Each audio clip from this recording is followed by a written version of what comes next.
দেশে সারাক্ষণে কখন কি হয়। এর মধ্যে ইউনূস সাহেব এক একটা দুর্যোগ এক এক সময় লাগিয়ে দিচ্ছে আমাদের উপর। প্রথমে বলেছিলাম এই সরকার বোধহয় পথ হারাচ্ছে, প্রতীক পথ হারিও না, আমরা এগুলো বলেছিলাম আগে। এখন তো দেখি উনি পুরা লণ্ডভণ্ড করে দিচ্ছে, দেখি সমস্ত জায়গায় এমন সব কাজ করে যাচ্ছেন উনি, যেন আগামী দিনে যারা সরকার আসবে তাদের জন্য বোধহয় কিছু বাকি রাখবে না।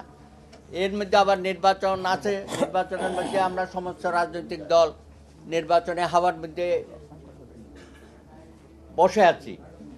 তো উনি যেই ধরনের কর্মকাণ্ডগুলো করছেন, এবং উনি অনেকগুলো ইস্যু আছে যেগুলো আমরা বলতো এখন লজ্জা পাই আর কি, যে একজন নোবেল লরিয়েট, হ্যাঁ, তিনি তার প্রতিষ্ঠানের স্বার্থে এবং নিজের স্বার্থে এমন কতগুলো সরকারের পক্ষ থেকে সুযোগ সুবিধা ইতিমধ্যে নিয়েছে, খামোখাই এগুলো উনি একটা বিতর্কিত হয়ে যাচ্ছেন আর কি। আন্তর্জাতিক মানের একজন ব্যক্তিত্ব, আমাদের সম্পদ, এগুলো উনি করেছেন।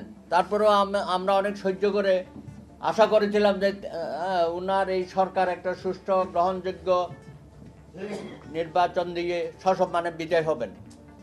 আজকে এই বন্দরকে নিয়ে বহু ধরনের ছিলিমিনি অতীতেও হয়েছে। অনেক গণতান্ত্রিক সরকারের সময় আমরা দেখেছি, বিএনপি বলেন, আওয়ামী লীগ বলেন, তারা এই চট্টগ্রাম বন্দরকে দীর্ঘমেয়াদী 100 বছরেরও বেশি সময় ধরে লিজ দেওয়ার একটা পরিকল্পনা করেছিল। গত 1.5 বছর ঐক্যমত কমিশনের নামে আমাদেরকে ঘুম পাড়ায় রাখেছিল তারা। সমস্ত রাজনৈতিক দল দিনের পর দিন, মাসের পর মাস গিয়ে আমরা তাদের সাথে আলাপ আলোচনা করেছি।